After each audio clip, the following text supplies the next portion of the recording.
कल्पना कीजिए एक अनंत चक्र का, जो कभी रुकता नहीं, जिसमें जीवन, मृत्यु और पुनर्जन्म एक खेल की तरह चलते रहते हैं।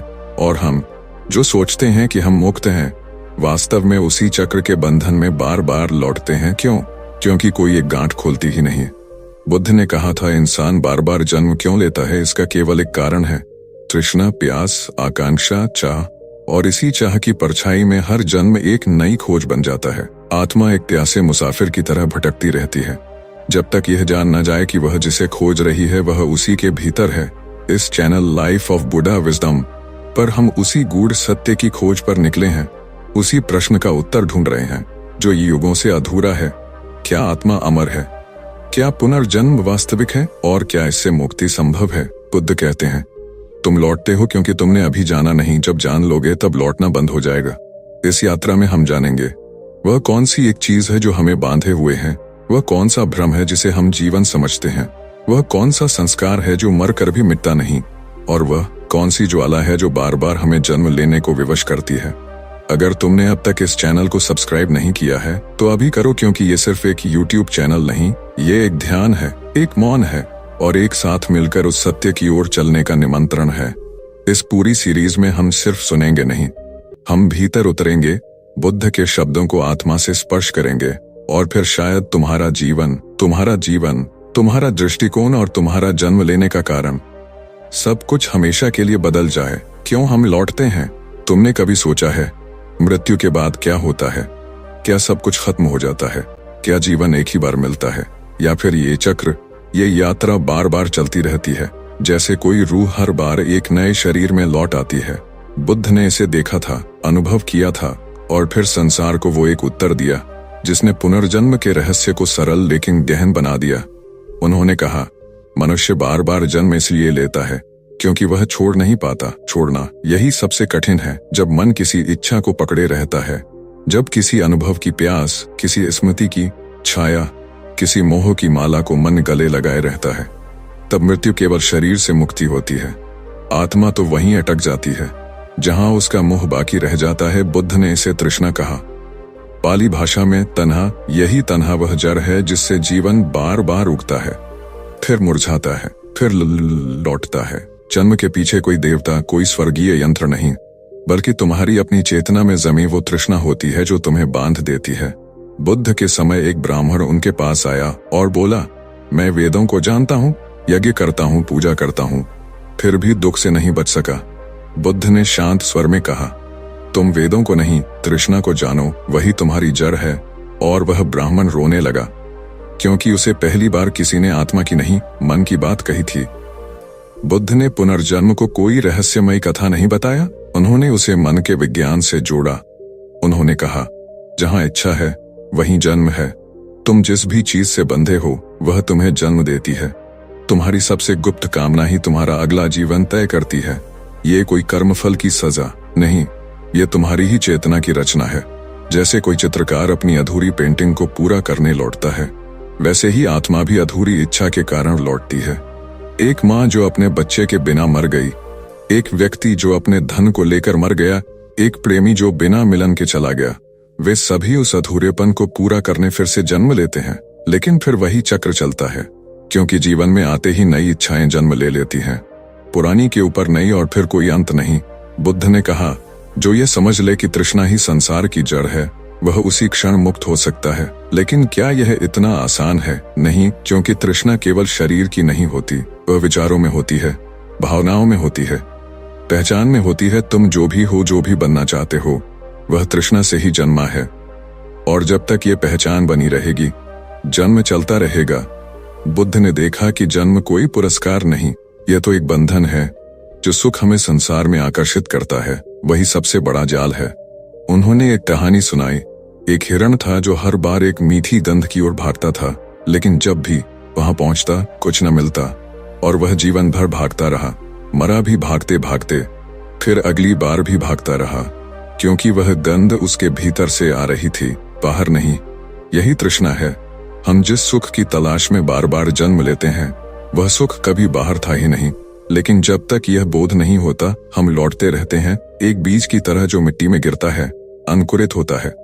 लेकिन अगर उसकी जड़ें इच्छा से भरी हैं, तो वह पेड़ बनने के बाद भी बीज बन जाता है और फिर गिरता है। यही पुनर्जन्म का चक्र है और इसका कारण केवल एक, तृष्णा। यह तृष्णा किसी के लिए प्रेम है, किसी के लिए पहचान, किसी के लिए क्रोध, किसी के लिए क्रोध, किसी के लिए क्रोध, किसी के लिए पूर्णता, लेकिन जड़ एक ही है।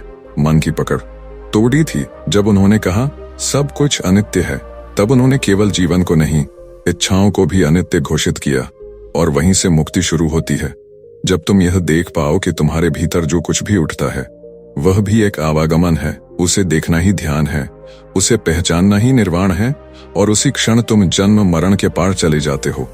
बुद्ध ने केवल उपदेश नहीं दिया, उन्होंने जीकर दिखाया। उन्होंने इच्छाओं को देखा, समझा और अंततः छोड़ा और यही मार्ग उन्होंने बताया। देखो, समझो और छोड़ दो, क्योंकि यही एक कारण है जिससे तुम लौटते हो और यही एक उपाय है जिससे तुम मुक्त हो सकते हो। तृष्णा से ही बंधन है और तृष्णा का अंत ही निर्वाण है। तृष्णा का जन्म कहां से होता है? जब बुद्ध ने कहा कि तृष्णा ही जन्म का कारण है तो लोगों ने पूछा, लेकिन तृष्णा खुद कहां से आती है? क्या वह भी जन्म से आती है? क्या वह भी जन्म से आती है? क्या वह भी पूर्व का देन है? और तब बुद्ध ने जो उत्तर दिया वह केवल शब्द नहीं था, वह जीवन के ताने बाने को खोलने वाला एक बीज था। उन्होंने कहा, तृष्णा अविद्या से जन्म लेती है और अविद्या यानी अज्ञान। यह अज्ञान कोई किताबों का अभाव नहीं, यह उस सत्य को न देख पाने की अंधता है जो सदा से हमारे भीतर है। जब कोई व्यक्ति अपने वास्तविक स्वरूप को नहीं जानता, जब वह यह नहीं जानता कि वह शरीर नहीं है, भावनाएं नहीं है, विचार नहीं है, तब वह बाहरी चीजों को पकड़ने लगता है, क्योंकि उसे लगता है कि कुछ बाहर है जो अधूरापन मिटा सकता है। वह समझता है कि कुछ चाहिए जिससे वह पूरा हो जाए और यही चाह ही तृष्णा बन जाती है। तुमने कभी उस क्षण को अनुभव किया है जब कोई चीज तुम्हें अपनी ओर खींचती है, जैसे कोई चेहरा, कोई वस्तु, कोई सफलता, और तुम्हारे भीतर एक गहरी ललक उठती है, मुझे यह चाहिए। वहीं से तृष्णा का जन्म होता है। लेकिन अगर तुम थोड़ा और ध्यान से देखो तो तुम पाओगे कि वह चाह इस विश्वास पर टिकी है कि अभी मैं अधूरा हूं। यही अज्ञान है और इसी अज्ञान से तृष्णा की पहली सांस निकलती है। बुद्ध ने इसे प्रतिच्छ समुपाद के माध्यम से समझाया, एक श्रृंखला जो दिखाती है कि कैसे अज्ञान से संकार बनते हैं, संकारों से चेतना, चेतना से नाम रूप और अंत में तृष्णा, उपादान और फिर पुनर्जन्म। यह कोई दर्शन शास्त्र का पथ नहीं, यह जीवन की प्रयोगशाला का विज्ञान है। जब तुम किसी चीज के पीछे भागते हो तो उसके पीछे कारण सिर्फ इच्छा नहीं होता, उसके पीछे यह विश्वास होता है कि वह चीज तुम्हें सुख देगी। और जब तक यह विश्वास जीवित है, तृष्णा जीवित है और यह विश्वास अज्ञान से उपजा है। एक मछली जो हमेशा पानी में है लेकिन पानी को नहीं देख पाती, वही हाल मानव का है। वह आत्मा में जी रहा है लेकिन पहचान को बाहर खोजता है। वह चित्त में शांति खोज सकता है लेकिन वह संसार में दौड़ता है। बुद्ध ने जब बोधि वृक्ष के नीचे ध्यान किया था तो उन्होंने अपने भीतर की सभी तृष्णाओं को देखा। उन्होंने देखा कि कैसे हर जन्म में कोई अधूरी चाह उन्हें वापस खींचती रही। कभी पुत्र की पीड़ा, कभी पत्नी का मोह, कभी राज्य की चमक, कभी सेवा का अहंकार। और जब उन्होंने देखा कि यह सब इस विश्वास से आता है कि मैं यह हूं, मुझे वह चाहिए, तब उन्होंने उस मूल भ्रम को देखा, मैं यही अहं ही तृष्णा की जननी है और अहं को जन्म देता है। अज्ञान। तुम सोचते हो तुम यह शरीर हो, इसीलिए तुम इसे सजाते हो, बचाते हो। तुम सोचते हो तुम यह मन हो, इसीलिए तुम प्रशंसा चाहते हो, जीत चाहते हो, प्रसिद्धि चाहते हो। और हर बार जब कोई तुम्हारी परछाई को छू लेता है तुम समझते हो कि वही तुम हो और वही तृष्णा फिर जन्म लेती है। बुद्ध ने इसे अनात्म कहा। कोई भी चीज जो तुम्हारी चेतना में आती है वह तुम नहीं हो, न शरीर, न मन, न विचार, न भाव। और जब यह बोध होता है तभी तृष्णा की जड़ कटती है, लेकिन तब तक यह वृक्ष बार बार पनपता है, एक छोटे से बीज की तरह जो कभी गर्व में, कभी प्रेम में, कभी डर में उगता है। क्या तुमने कभी देखा है जब तुम्हें किसी चीज से भय लगता है तो तुम उससे बचना चाहते हो, और जब तुम किसी चीज से आकर्षित होते हो तो तुम उसे पाना चाहते हो। दोनों ही स्थितियों में तुम उससे जुड़ जाते हो और वही बंधन है, वही कारण है जन्म का। और वह बंधन एक ही जगह से आता है, अज्ञान। बुद्ध ने कहा, अगर तुम जान जाओ कि तुम कौन हो तो न कुछ चाहिए न कुछ छोड़ना पड़ेगा, क्योंकि सब कुछ यहीं और अभी है। लेकिन यह जानना कठिन है क्योंकि तृष्णा आकर्षक होती है, वह मिठास में छिपा विष है। एक बार बुद्ध ने एक कहानी सुनाई। एक व्यक्ति जंगल में भाग रहा था, उसके पीछे शेर दौड़ रहा था। वह दौड़ते दौड़ते एक कुएं में गिर गया, लेकिन उसके हाथ में एक बेल आ गई। उसने लटकते हुए देखा नीचे सांप है, ऊपर 2 चूहे बेल को काट रहे हैं, और उसी समय एक मधुमक्खी का छत्ता टपका टपका एक बूंद शहद उसके होंठों पर गिरी और वह उस स्वाद में खो गया। यह तृष्णा है। जीवन संकटों से घिरा है, मृत्यु सामने खड़ी है, लेकिन मन एक बूंद सुख के पीछे भागता है। यही भ्रम है, यही अज्ञान है, और यही से तृष्णा जन्म लेती है। बुद्ध ने कहा, तृष्णा कोई अपराध नहीं, यह केवल अंधेपन का परिणाम है, और इस अंधेपन को मिटाने के लिए उन्होंने ध्यान का मार्ग बताया। सम्यक दृष्टि, सम्यक संकल्प, सम्यक स्मृति, यह अष्टांगिक मार्ग उस अज्ञान की दीवार को तोड़ता है जहां से तृष्णा जन्म लेती है। अगर तुम जान जाओ कि जो तुम पाना चाहते हो वह तुम्हारे भीतर पहले से है, तो क्या तुम फिर भी दौड़ोगे? नहीं, तुम शांत हो जाओगे। जैसे कोई व्यक्ति जो सोने की तलाश में था और अचानक उसे पता चला कि जिस पत्थर को वह ठोकर मारता रहा वह हीरा था। यही जागरण है, यही बोधि है, यही वह जगह है जहां तृष्णा जल जाती है, और जहां तृष्णा जलती है वहां जन्म की अग्नि भी बुझ जाती है, और फिर वह आत्मा लौटती नहीं, क्योंकि अब उसे कुछ पाना नहीं, कुछ बनना नहीं, कुछ साबित नहीं करना। वह केवल है, जैसे आकाश, जैसे शांति, जैसे शून्यता, और वहीं से जीवन की नई शुरुआत होती है। जन्म के पार, मृत्यु के पार, तृष्णा के पार। तृष्णा के 3 रूप, काम, भाव और अस्तित्व। जब बुद्ध ने कहा कि तृष्णा ही दुख का मूल कारण है, तो उन्होंने यह भी स्पष्ट किया कि तृष्णा कोई एक सरल भाव नहीं है। यह अनेक रूपों में आती है। जैसे एक सांप अपने शरीर को मोड़ते हुए छुप जाता है, वैसे ही तृष्णा हमारे चित्त में कामना, भाव और अस्तित्व की 3 परछाइयों में छिप जाती है। और जब तक मन इन 3 रूपों को नहीं पहचानता तब तक मुक्ति असंभव है, क्योंकि चित्त बार बार इन्हीं के कारण लौटता है। बुद्ध ने इस त्रिविध तृष्णा को काम तन्हा, भव तन्हा और विभव तन्हा कहा। पहला रूप काम तृष्णा वह सबसे सामान्य और सबसे आकर्षक रूप है। यह वह इच्छा है जो हम प्रतिदिन अनुभव करते हैं। यह सुख पाने की लालसा है, इंद्रियों के माध्यम से जीवन को भोगने की इच्छा। भोजन, स्पर्श, संगीत, दृश्य, गंध, इन सभी में जो सुख की तलाश होती है वह काम तृष्णा है। जैसे कोई बच्चा मिठाई के पीछे दौड़ता है, वैसे ही मन अपने प्रिय अनुभवों को दोहराना चाहता है। लेकिन यही तृष्णा बार बार जन्म का कारण बनती है, क्योंकि जो सुख क्षणिक होता है उसे बार बार पाने की लालसा जन्म देती है। जैसे कोई प्यासा रेगिस्तान में जल मिराज देखे और उसके पीछे भागे, वैसे ही काम तृष्णा हमें मोह की दुनिया में खींच लाती है। दूसरा रूप है भाव तृष्णा। यह और भी गूढ़ है। यह केवल इंद्रियों का सुख नहीं, बल्कि अस्तित्व का सुख है। यह उस मैं की इच्छा है जो चाहता है कि वह कुछ बन जाए, कोई बन जाए। यह महत्वाकांक्षा की तृष्णा है। जब कोई सन्यासी बनना चाहता है, कोई देवता बनना चाहता है, कोई पुनर्जन्म में अच्छा शरीर पाना चाहता है, तो यह भाव तृष्णा होती है। यह स्वयं को स्थिर और विशेष बनाए रखने की गहरी लालसा है। कोई व्यक्ति कहता है मैं भला बनना चाहता हूँ, कोई कहता है मैं प्रसिद्ध होना चाहता हूँ। यह भी तृष्णा है, क्योंकि यह मैं को पकड़े रखती है। जब तक मैं कुछ बनने की इच्छा करता है तब तक वह जन्म से मुक्त नहीं हो सकता, क्योंकि वह भविष्य की कामना करता है, और भविष्य की कामना वर्तमान में शांति नहीं आने देती। यही कारण है कि बुद्ध ने मोक्ष तक की इच्छा को भी तृष्णा कहा। और तीसरा और सबसे गुप्त रूप है विभव तृष्णा। यह नकार की इच्छा है। यह वह इच्छा है जिसमें व्यक्ति चाहता है कि कुछ न रहे। यह आत्मविनाश की तृष्णा है।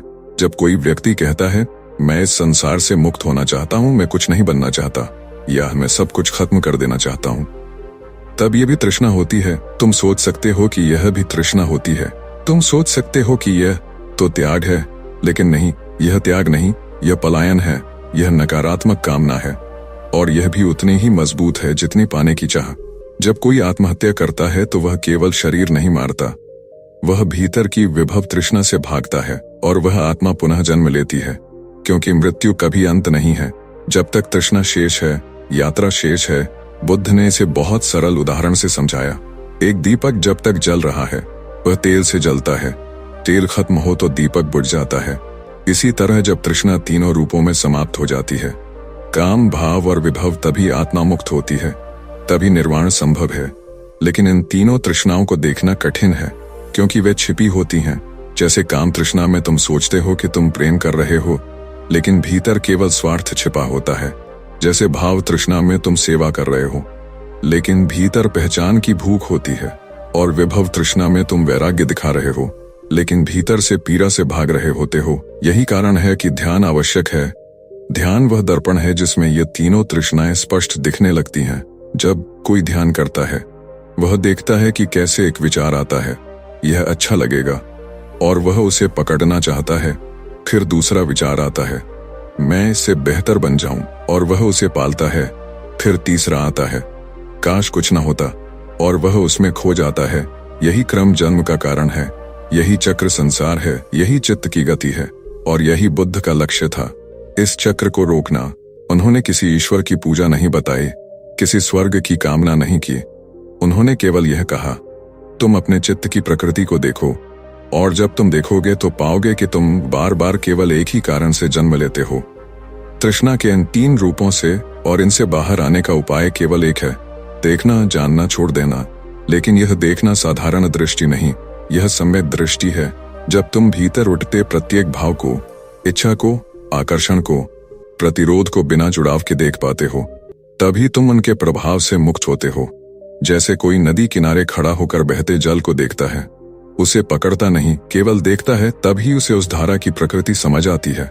ठीक वैसे ही जब तुम काम तृष्णा को आकर्षण के क्षण में देख सको, भाव तृष्णा को बनना चाहने की घड़ी में पकड़ सको, और विभव तृष्णा को अस्वीकार के पल में पहचान सको, तभी तुम इन तीनों की जड़ को काट सकते हो। और जब जड़ कटती है तो वृक्ष गिरता है, और जब वृक्ष गिरता है तो छाया भी मिट जाती है। यही निर्वाण है, यही वह अंतिम विराम है, जहाँ चित्त शांत हो जाता है और आत्मा लौटने की आवश्यकता से मुक्त हो जाती है। और यही बुद्ध का संदेश है।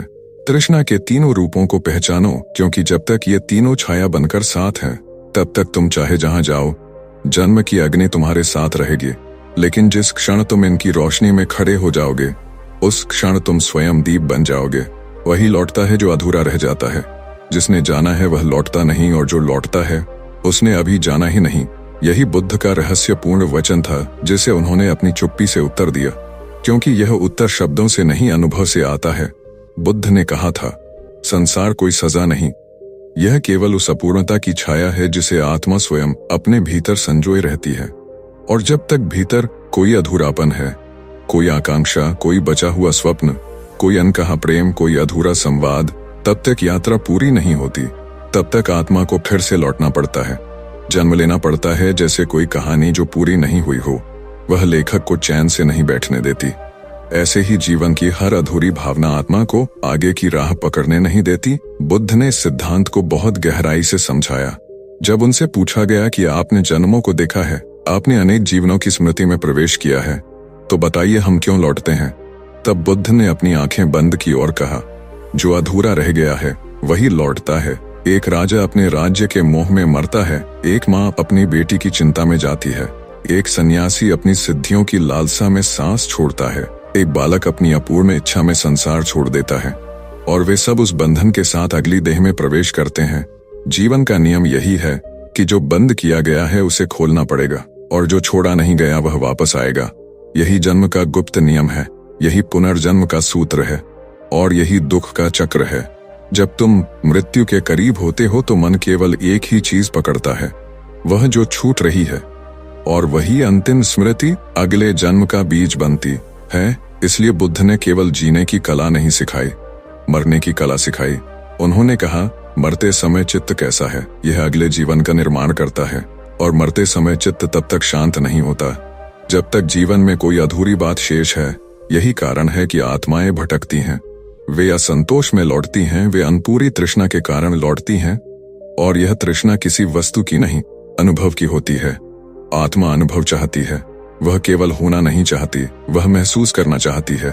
और जब कोई अनुभव अधूरा रह जाता है तो वह पुनः उस परिस्थिति को रचती है। बुद्ध ने कहा, तुम बार बार उसी प्रकार के संबंधों में जन्म लेते हो जिन्हें तुमने छोड़ा नहीं, जिनसे तुमने सीखा नहीं। जैसे कोई छात्र जब एक कक्षा में फेल हो जाए तो उसे दोबारा उसी कक्षा में लौटना पड़ता है। इसी तरह आत्मा वही पाठ दोहराती है जो उसने पूरा नहीं किया। इसलिए जब कोई व्यक्ति कहता है कि मैं क्यों बार बार दुखी होता हूँ, मैं क्यों उन्हीं प्रकार के लोगों को आकर्षित करता हूँ, क्यों जीवन में एक ही घाव बार बार उभरता है, तो उसका उत्तर यही होता है, क्योंकि तुमने अधूरेपन से सीखा नहीं, तुमने केवल उससे भागना सीखा। तुमने उसे छोड़ा नहीं, तुमने उसे भुलाया, दबाया, अनदेखा किया, और वही अधूरा घाव ही आत्मा की स्मृति में जिंदा रहता है। मृत्यु सब कुछ मिटा देती है, लेकिन अधूरी भावना नहीं मिटाती, वह अगले जीवन का रंग बन जाती है। इसलिए बुद्ध ने कहा, जो पूर्ण हो जाता है वही शांत हो जाता है, और जो शांत हो जाता है वह लौटता नहीं, क्योंकि उसे अब कोई अनुभव पाना नहीं, कोई मोह निभाना नहीं, कोई वचन चुकाना नहीं। वह मुक्त है, जैसे कोई व्यक्ति जिसने अपने सभी कर्तव्यों को पूरा कर लिया हो और फिर कहे अब मैं विश्राम चाहता हूँ। लेकिन जो लौटते हैं वे विश्राम नहीं खोज रहे, वे किसी गहराई से बंधे हैं, वे पूर्णता की तलाश में लौटते हैं।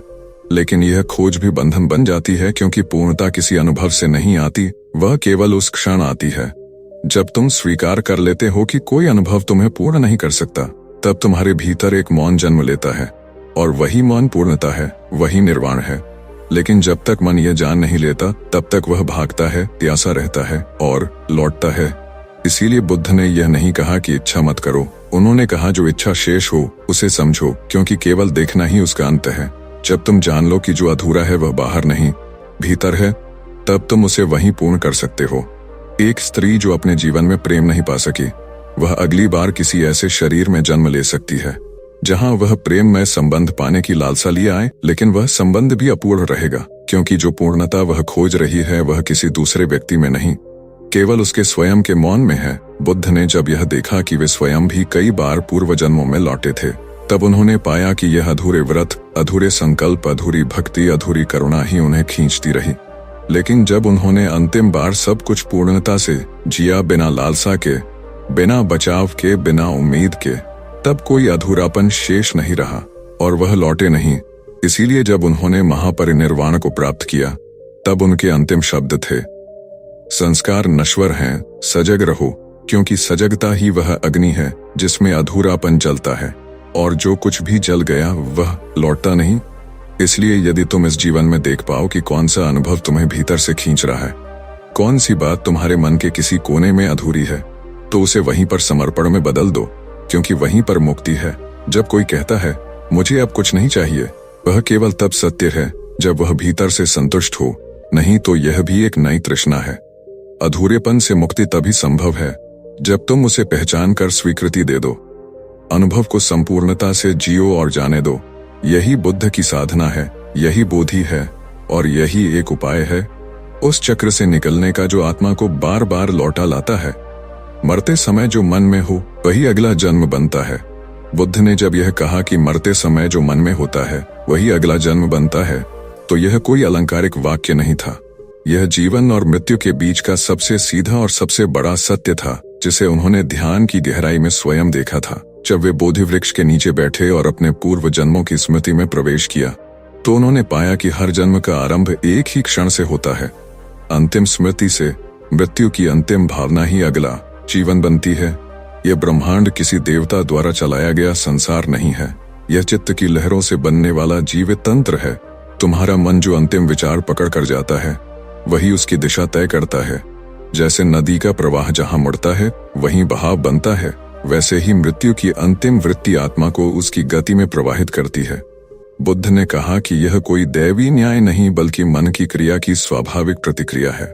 जैसे कोई बीज जिसमें आम की स्मृति हो वह आम का ही पेड़ बनता है, वैसे ही आत्मा जिसमें जिस भावना की स्मृति है वह उसी प्रकार का जीवन दोबारा रचती है।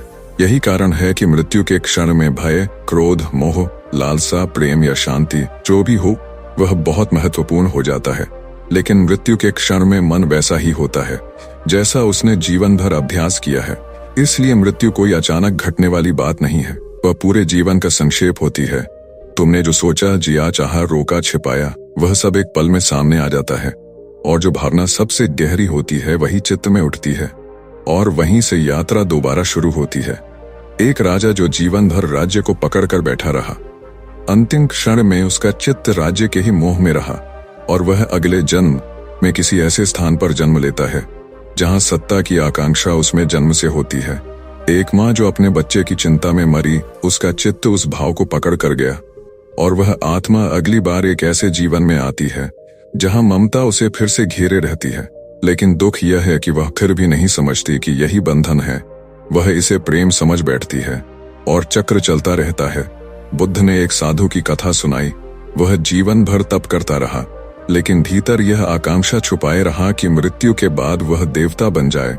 जब मृत्यु आई तो वह प्रार्थना कर रहा था, हे ईश्वर, मुझे देवलोक दे देना, और उसका अगला जन्म देवलोक में हुआ। लेकिन वहां भी तृष्णा शेष रही, क्योंकि उसने मुक्ति नहीं चाही, उसने स्वर्ग चाहा। और बुद्ध ने कहा, स्वर्ग भी एक बंधन है, क्योंकि जब वहां की आयु समाप्त होती है तो आत्मा फिर गिरती है और फिर दुख आता है, क्योंकि आनंद को खोने का दुख सबसे बड़ा होता है।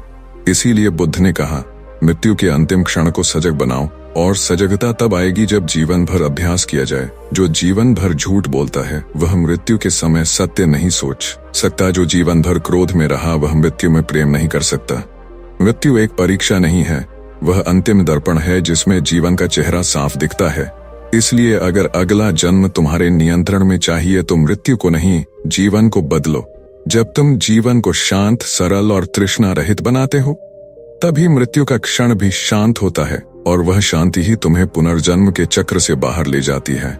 बुद्ध ने कई बार मृत्यु को ध्यान में देखा। उन्होंने स्वयं के भीतर उस क्षण को जिया जहां अंतिम श्वास जाती है, और चित्त में जो भाव उठता है वह आत्मा को अगली गति देता है। और उन्होंने देखा कि अगर उस क्षण कोई भी इच्छा शेष रह जाए, चाहे वह मुक्ति की ही क्यों न हो, तो चित्त गति करता है, और गति ही संसार है, गति ही जन्म है। इसलिए उन्होंने कहा, जहां कोई गति न हो वही निर्वाण है। लेकिन मन गति से ही बना है, मन तो हमेशा भागता है, अतीत में, भविष्य में, इच्छाओं में, स्मृतियों में, और मृत्यु के क्षण में वह अपनी गति को तीव्र कर देता है। यही कारण है कि ध्यान की साधना में अंतिम लक्ष्य यही होता है, मन की गति को देखना, पहचानना और उसे स्वेच्छा से स्थिर कर देना।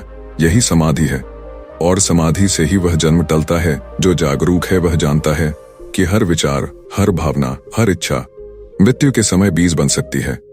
इसलिए वह उन्हें अभी ही छोड़ता है, वह अभी ही अपनी मृत्यु को जीता है। यही ध्यान की चरम अवस्था है। जब कोई जीवन को इस तरह जिए कि जैसे यह अंतिम क्षण हो, तो वह अगला जन्म नहीं मांगता, वह केवल होता है, और होना ही पर्याप्त है। यही वह मौन है जहां से निर्वाण जन्म लेता है। यही कारण है कि बुद्ध के शिष्य अपने जीवन में मृत्यु का अभ्यास करते थे। वे ध्यान में जाकर बार बार मृत्यु की कल्पना करते थे, अपने चित्त की दशा देखते थे, उसे बदलते थे, सुधारते थे, ताकि जब वास्तविक क्षण आए तो चित्त सजग, मौन और शांत हो, और वह कहीं गति न करे, केवल शांत हो जाए। ऐसे ही एक बार बुद्ध के एक शिष्य आनंद ने पूछा, भंते, जब कोई अनहोनी से मृत्यु को प्राप्त हो जाए, जैसे युद्ध या दुर्घटना, तो क्या उसका चित्त भी अगला जन्म तय करता है? बुद्ध ने कहा, हाँ, क्योंकि उस क्षण भी चित्त वही उठाता है जो सबसे गहरा होता है, जो सबसे गहरा होता है, और गहराई जीवन में बनती है। इसलिए जीवन की हर सोच को, हर भावना को, हर स्मृति को सजगता से चुनो, क्योंकि वही मृत्यु बन सकती है, और वही अगला जीवन रच सकती है। यह संसार तुम्हारे भीतर से जन्म लेता है, बाहर से नहीं।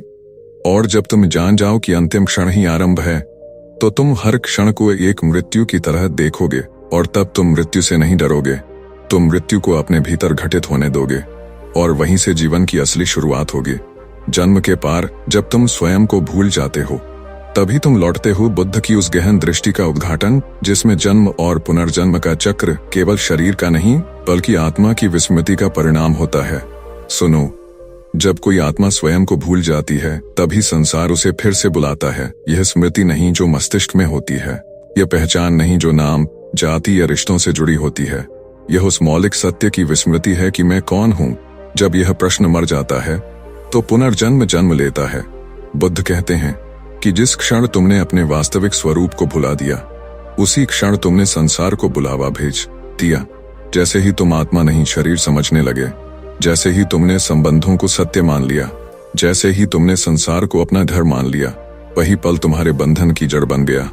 और जब तुम बंधते हो, तुम लौटते हो बार बार इस देह में, इस पीड़ा में, इस मोह में, क्योंकि तुमने वह द्वार बंद कर दिया जिससे मुक्ति आती है। तुमने उस शून्य को छोड़ दिया जिसमें ब्रह्म है, और एक मैं गढ़ लिया जिसे बचाना है, जिसे सिद्ध करना है, जिसे तृप्त करना है। पर यही मैं ही तो बंधन है, यही अहंकार ही तो पुनर्जन्म का बीज है, और यही विस्मरण ही तुम्हारी यात्रा को कभी खत्म नहीं होने देता।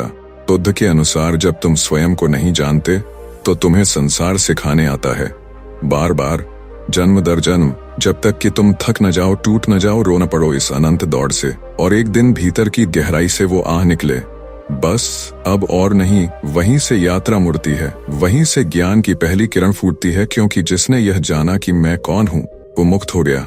बुद्ध ने कहा, अविद्या मूल है, और यह अविद्या आत्मविस्मृति है। अपने शाश्वत मौन निर्गुण निराकार रूप को न पहचानना ही दुख का मूल है। और जब तुम भूल जाते हो कि तुम शुद्ध चैतन्य हो, तब तुम लौटते हो एक बालक बनकर, एक स्त्री बनकर, एक पशु बनकर, एक भिक्षु बनकर, क्योंकि आत्मा अपनी स्मृति फिर से खोजना चाहती है। जीवन एक पुनः स्मरण की प्रक्रिया बन जाती है, और जब तक वह पूर्ण नहीं होता तब तक यात्रा जारी रहती है। बुद्ध की करुणा इसी बात में थी कि उन्होंने हमें यह सिखाया कि तुम क्या नहीं हो, ताकि जो तुम हो वह प्रकट हो सके। और जब तुम वह हो जाते हो जो तुम हो, तो तुम लौटते नहीं, तुम मुक्त हो जाते हो। जैसे बूंद सागर में गिर जाए और फिर वह बूंद नहीं रह जाती। वही अंतिम बोध है, वही अंतिम बोध है, वही वह पल है, वही पूर्णता है, और वही वह पल है जब चक्र टूटता है, जब लौटना रुक जाता है और शाश्वत विश्रांति प्रारंभ होती है। आत्मा नहीं जाती, वासना जाती है। बुद्ध की दृष्टि से आत्मा, वासना और पुनर्जन्म का एक ऐसा रहस्य जिसे समझकर मृत्यु के पार का द्वार खुलता है। सुनिए, मृत्यु केवल शरीर की नहीं होती। आत्मा तो अजर अमर अविनाशी है। वह न जाती है न आती है, वह तो साक्षी है, जो बदलता है, जो चलता है, जो आता जाता है। वह है वासना, इच्छा, तृष्णा, लोभ, भय, मोह और स्मृति का जाल। बुद्ध ने कहा, न आत्मा जन्म लेती है, न आत्मा मरती है, परंतु वह ऊर्जा जो वासना से बंधी होती है वह जन्म लेती है। जैसे अग्नि जब एक लकड़ी को जलाकर दूसरी में लग जाती है, क्या वह अग्नि वही रहती है? नहीं, वह केवल रूपांतरित होती है, और यही रूपांतरण वासना का है। आत्मा तो सदा स्थिर है, पर वासना वह गतिशील तरंग है जो शरीर दर शरीर चलती रहती है। वह स्मृतियां नहीं ले जाती, वह नाम नहीं ले जाती, वह रिश्ते, धर्म, भाषा, जाति कुछ नहीं ले जाती। वह केवल वह अधूरी भूख लेकर चलती है जो अभी तक शांत नहीं हुई, जिसने पूर्णता नहीं देखी, जो मिटना नहीं चाहती, जिसे लगा था कि जीवन कुछ और दे सकता था। वही वासना लौटती है और फिर वही जन्म का कारण बनती है। जैसे नदी की धारा एक पत्थर को काटते काटते आगे बहती है, वैसे ही वासना मन की चट्टानों को काटते हुए नया मार्ग खोज लेती है। बुद्ध ने यह रहस्य खोला था कि तुम्हारी आत्मा नहीं जाती, तुम नहीं लौटते, तुम्हारे भीतर की कोई अनजानी ललक लौटती है। वह आकांक्षा जो बूझी नहीं, वह प्रेम जो अपूर्ण रहा, वह क्रोध जो अधूरा रहा, वह डर जो छिपा रहा। और जब वह भाव अधूरा होता है, वह खुद को दोहराने आता है, एक नए नाम, नए शरीर, नए परिवेश में। और फिर तुम सोचते हो, ये मेरा जीवन है, पर यह जीवन किसी भूख का उत्तर है जो किसी और जन्म में छोड़ी गई थी। समझो, आत्मा नहीं कहती मैं फिर जन्म लूंगी, आत्मा कहती है मुझे जाना है, विलीन होना है। पर वासना कहती है मैं रुकना चाहती हूँ, भोगना चाहती हूँ, पूरा होना चाहती हूँ। और यही कारण है पुनर्जन्म का। बुद्ध ने इसे भावचक्र कहा। यह भावना का चक्र है जो तब तक चलता है जब तक तुम्हारे भीतर कोई भावना अधूरी रह जाती है। और ध्यान देना, यही ध्यान की कला है कि जब तुम अपने भीतर की इन अधूरी वासनाओं को बिना भागे, बिना दबाए, पूरी सजगता से देख लेते हो, तो वे पूरी होती नहीं, वे जल जाती हैं। और जब वे जलती हैं तब जो बचता है वह आत्मा है, शुद्ध, निर्विकार, मुक्त। और तब वह कहीं नहीं जाती, क्योंकि जिसे जाना है वह चला गया, और जो बचा है वह कभी गया ही नहीं था। यह वो बिंदु है जहां बुद्ध कहते हैं, निरोध, वासना का निरोध ही जन्म का अंत है। जीवन को समझना नहीं है, जीवन की भूख को समझना नहीं है, जीवन की भूख को समझना है। और जब वह भूख बुझ जाती है तब मृत्यु केवल एक शांत परिवर्तन बन जाती है। कोई भय नहीं, कोई बंधन नहीं, कोई लौटना नहीं। जैसे कोई थका पथिक अंततः घर लौटे और बोले अब कहीं नहीं जाना है। वही निर्वाण है, वही मोक्ष है, वही आत्मा का स्वभाव है। लौटना केवल उन्हीं को होता है जो भीतर चलते हैं, जो भीतर जलते हैं, जो भीतर जलते हैं, जो भीतर जलते हैं। जो अधूरे हैं, आत्मा तो वहां होती है जहां वासना का अंत होता है। कर्म तुम्हारा पीछा नहीं करते, तुम्हारा मन करता है। बुद्ध की दृष्टि से कर्म, मन और तुम्हारे जीवन की अनदेखी जड़ें। सुनिए, अक्सर लोग सोचते हैं कि हमारे कर्म हमारा पीछा करते हैं, जैसे कोई अदृश्य रक्षक या दंडदाता हर पग पर हमें देख रहा है। पर बुद्ध ने एक बिल्कुल ही गहरा सत्य बताया। उन्होंने कहा, कर्म बाहर नहीं, भीतर है। तुम्हारा पीछा कोई नहीं करता, केवल तुम्हारा ही मन है जो पीछा करता है। जब कोई अच्छा या बुरा कार्य करते हो, वह बाहर नहीं ठहरता, वह मन के भीतर बीज बनकर गिर जाता है। और जब समय आता है, वह बीज अंकुरित होता है, फल देता है, और तुम उसे भाग्य कह देते हो। पर वह कर्म नहीं था, वह मन था, बुद्ध ने स्पष्ट किया। कर्म कोई रहस्यमयी शक्ति नहीं जो ब्रह्मांड से तुम्हारा पीछा करती है, बल्कि यह तुम्हारे अपने चित्त में संचित भाव, प्रतिक्रिया और आदतें हैं। जैसे तुम किसी से घृणा करते हो, वह घृणा बाहर नहीं जाती, वह मन में जम जाती है, और अगली बार जब तुम्हें वही चेहरा दिखता है तो बिना कुछ किए भी तुम्हारे भीतर बेचैनी उठती है। यह कर्म का फल नहीं, मन की प्रतिक्रिया है। तुमने बीज बोया है, तुम ही उस बीज से निकली छाया में जीते हो। अब सोचो, अगर तुम्हारे भीतर मोह है और तुम्हें कुछ नहीं मिला तो तुम दुखी होते हो और फिर कहते हो कर्म ने मुझे यह दुख दिया। पर बुद्ध कहते हैं कर्म ने नहीं, तुम्हारे मन ने दिया, जिसने मोह को पाला। मन स्वयं अपना भविष्य रचता है, मन ही अपना भूत बनाता है, और जब मन बदल जाए कर्म शून्य हो जाते हैं। इसलिए बुद्ध ने कहा, अतीत को पकड़ो मत, भविष्य की चिंता मत करो, वर्तमान में जागो, क्योंकि यही मन है और यही कर्म का बीज है। जो कुछ भी तुम सोचते हो, कहते हो, करते हो, सब कुछ मन के माध्यम से होता है और वही तुम्हारा संसार बन जाता है। इसलिए कर्म कोई पीछा नहीं करते। कर्म की छाया तब तक पीछा करती है जब तक मन अचेतन है, पर जब मन अचेतन है, जब मन ही कर्म उसी क्षण भस्म हो जाते हैं। जैसे अंधकार में कोई बुरे विचार तुम्हें घेरते हैं, पर दीपक जलाते ही वह विचार भाग जाते हैं। दीपक मन की सजगता है और अंधकार तुम्हारे कर्म है। अब सोचो, तुमने जो किसी को दुख पहुंचाया वह बाहर नहीं गया, वह तुम्हारे भीतर एक कंपन बनकर रह गया, और हर बार जब तुम अपने ही जैसे चेहरे को देखते हो तुम वही कंपन अनुभव करते हो। तुम सोचते हो ये कर्म है, पर असल में वह कंपन है तुम्हारे अधूरे, दबे हुए, अनसुलझे मन का। तुम्हारे ही कर्म तुम्हारे भीतर बार बार दृश्य बनकर उठते हैं, और जब तुम उन्हें पहचान नहीं पाते तो तुम उन्हें बाहरी दुनिया पर थोप देते हो, और फिर कर्म का डर, पाप और पुण्य की दौड़ शुरू हो जाती है। पर बुद्ध ने कहा, कर्म का कोई लेखा जोखा बाहर नहीं रखा जाता, वह केवल तुम्हारे मन में होता है, और वही मन उसे काट सकता है।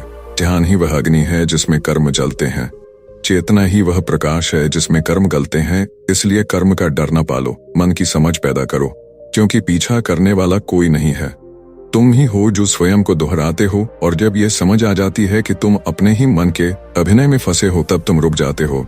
तब तुम देखते हो भीतर जो उठा वह मेरा ही प्रतिबिंब था। तब तुम प्रतिक्रिया नहीं करते, बस साक्षी बन जाते हो, और साक्षी भाव ही है कर्मों का अंत, क्योंकि साक्षी कुछ करता नहीं, वह केवल देखता है। और जहां करने का अंत होता है वहीं कर्म के फल भी मिट जाते हैं, और वही मुक्ति है, वही मोक्ष है, वही बुद्धत्व है। जब यूनिवर्स तुम्हारे भीतर से बोलता है, इंट्यूशन और डिवाइन विस्पर की रहस्यमयी शक्ति, कभी कभी तुम्हें ऐसा क्यों लगता है कि कोई आवाज तुम्हारे भीतर से कह रही है, रुको, यह रास्ता नहीं है, या फिर आगे बढ़ो, यही क्षण है। ये जो अचानक भीतर गूंजता है वह विचार नहीं होता, वह विचार नहीं होता, वह तुम नहीं होते, और फिर भी वही तुम्हारा सबसे सच्चा तुम होता है। यही तो वह शक्ति है जिसे बुद्ध ने चित्त की मौन भाषा कहा।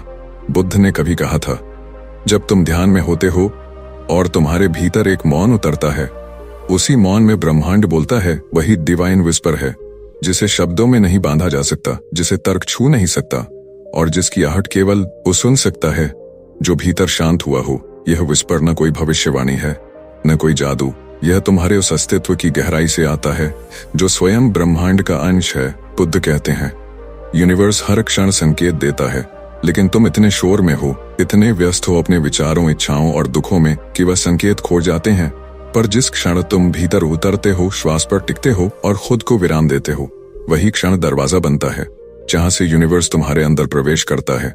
जब बुद्ध ज्ञान प्राप्ति के अंतिम क्षण में थे, न कोई शब्द बोले, न कोई संकल्प लिया, केवल मौन था। केवल मौन में वह अंतिम सत्य प्रकट हुआ, अहन नायन अत, यह जो मैं हूं वह कुछ भी नहीं है। और उसी में वह पहली बार यूनिवर्स की आंतरिक भाषा को सुन पाए। उसी से स्पष्ट हुआ कि जिसे हम इंट्यूटिव फीलिंग कहते हैं, वह मन नहीं है, वह आत्मा नहीं है, वह चेतना की सीधी झलक है। और यदि तुम उस झलक को पकड़ सको तो तुम कभी गलत निर्णय नहीं लोगे, क्योंकि वह डिवाइन सिग्नल है।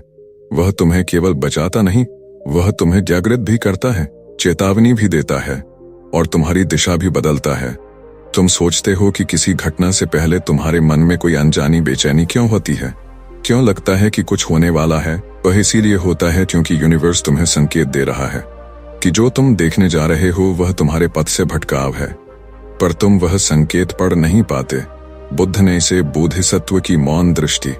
जब कोई आत्मा बार बार जन्म लेती है और एक दिन भीतर से कोई फुसफुसाहट उठती है कि अब बस, अब रुक जाओ, अब मुक्त हो जाओ, तब ही आत्मा आगे बढ़ती है। ये वही डिवाइन विस्पर होता है जो तुम्हें तुम्हारे ही भीतर से पुकारता है।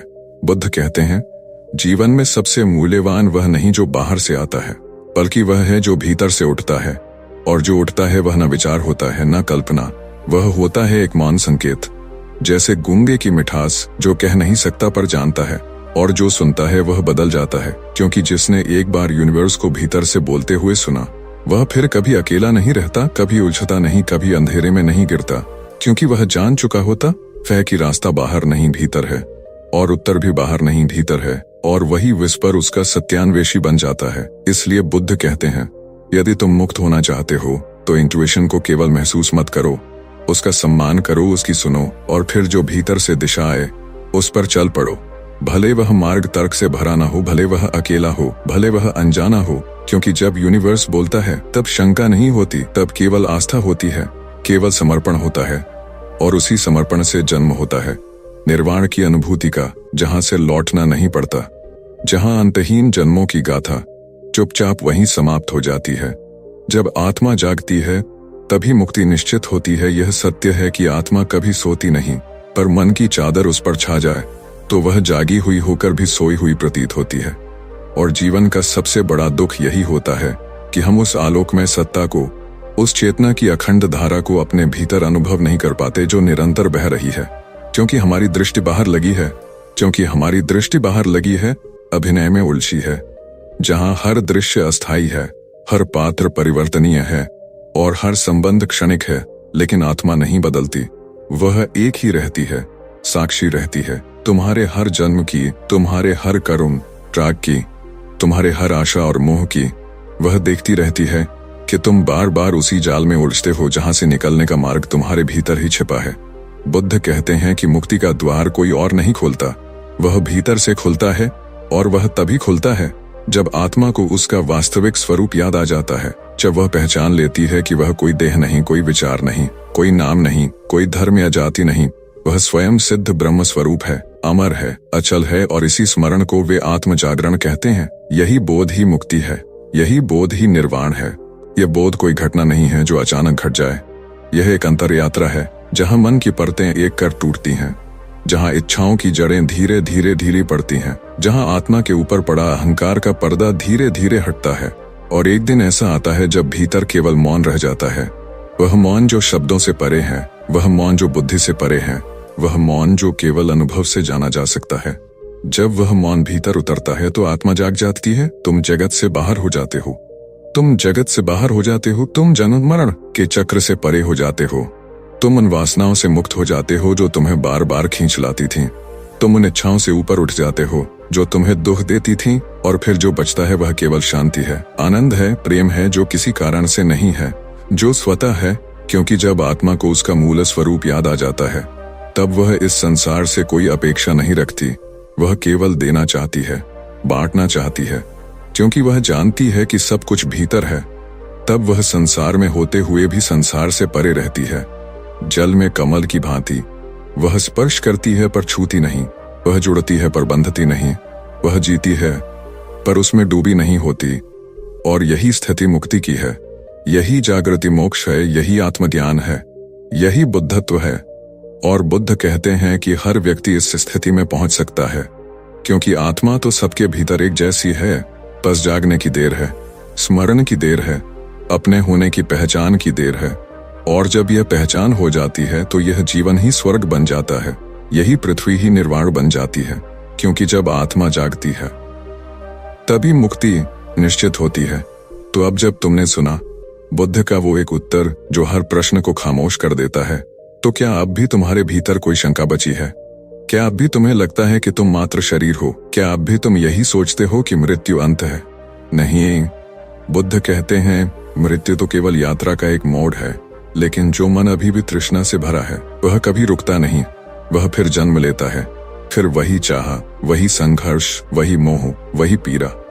और यह तब तक चलता है जब तक तुम स्वयं को जान न लो, जब तक यह मैं मिट न जाए। इस पूरी श्रृंखला का यही सार है।